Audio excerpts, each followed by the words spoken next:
Bonjour Jérémista, c'est Anaï Castro qui vous parle de Jérémeux. Beaucoup d'entre vous me connaissez à travers mes articles. Et aujourd'hui, nous allons aborder la question suivante. Y a-t-il une potion magique pour récupérer son ex? Eh bien, ma réponse est oui. Il y a un cocktail d'ingrédients qui, mis ensemble, vont vous mettre dans une situation où il va être relativement simple de récupérer votre ex, où vous allez avoir vraiment toutes vos chances et vraiment la seule chose qui vous restera à faire, c'est quasiment de cueillir un fruit mûr. Quels sont ces ingrédients? Eh bien, ce ne sont pas forcément ceux que vous pensez. En général, quand on pense à récupérer son ex, qu'est-ce qu'on fait pour attirer à nouveau son ex? Eh bien, on pense à jouer sur les sentiments que notre ex a pour nous, sauf que ces sentiments vont s'estomper au fil du silence radio, forcément, des deux côtés, et puis de toute façon, votre ex vous a quitté malgré ses sentiments, donc c'est dire que les sentiments ne sont pas suffisants. Ce ne sont pas non plus les arguments, ça vous devez le savoir, si vous avez lu la méthode « Je récupère mon ex en une semaine », c'est très clairement dit, et c'est expliqué pourquoi. Parce que la décision de votre ex, en général, n'est pas logique, c'est une question de sentiment, de sensation, de besoin de s'en aller, et donc toute votre logique ne va pas changer ce besoin intérieur. Et enfin, ce n'est pas non plus évidemment le fait de ramper à ses pieds, de le supplier, de la supplier, ni même de faire, de remplir tous ses désirs, de répondre à tous ses désirs. Ça peut plus ou moins marcher dans certains cas, certains moments, mais ça ne marche pas comme stratégie d'ensemble. Non, il y a deux facteurs uniquement, qui, mis ensemble, vont énormément vous faciliter la tâche, vont quasiment assurer que vous récupériez votre ex.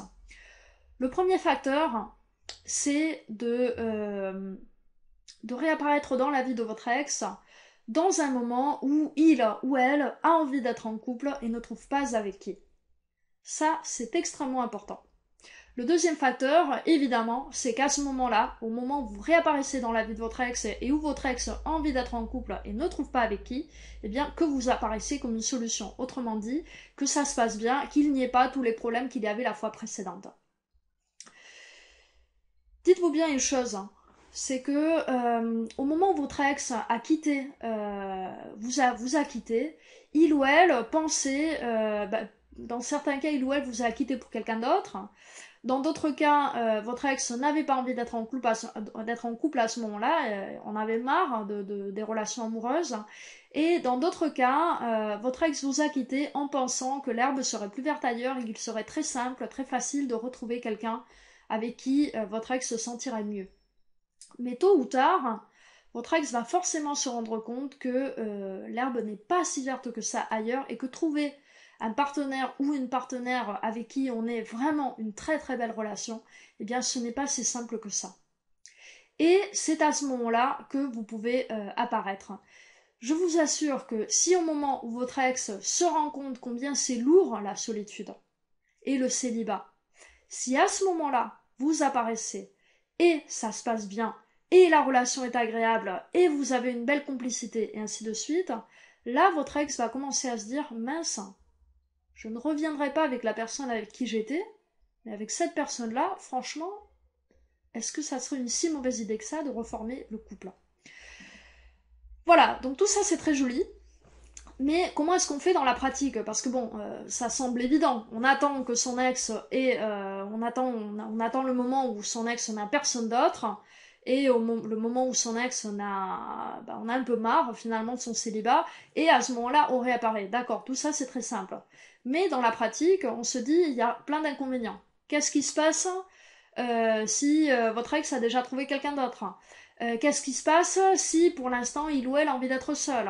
Dans tous les cas, comment est-ce qu'on garde un lien pour savoir ce qu'il en est de sa vie amoureuse alors qu'on est censé être en silence radio? Comment est-ce qu'on aborde la relation avec son ex? Est-ce qu'il faut jouer la séduction? Est-ce qu'il faut jouer l'amitié? Comment est-ce qu'on reconstruit une relation agréable? À quoi il faut donner la priorité? Est-ce aux émotions? Est-ce à la détente? Est-ce qu'il faut créer plus d'intimité, discuter de tous les problèmes, ou au contraire garder un ton léger, plus ou moins distant? Voilà, donc plein de questions qui se posent. Une stratégie qui semble évidente quand on énonce juste l'idée évidemment être le seul candidat ou la seule candidate en lice en mesure de plaire à votre ex, mais comment on fait dans la pratique. Donc, je vous ai concocté une petite formation pour répondre à toutes ces questions. Je vous invite à la découvrir tout de suite. Nous allons aborder toutes ces questions très rapidement dans la formation. Donc, je vous laisse tout simplement aller regarder, et je vous dis à très bientôt en espérant vous retrouver pour cette formation qui va énormément vous aider, je pense, puisque elle va vous permettre finalement de choisir le bon moment pour retrouver votre ex. Ne vous inquiétez pas, ce moment, il va inéluctablement arriver.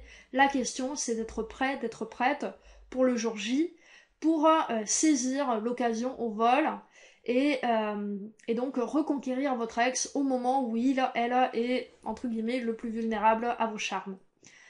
Donc je vous laisse découvrir la formation, je vous dis à tout de suite. Merci.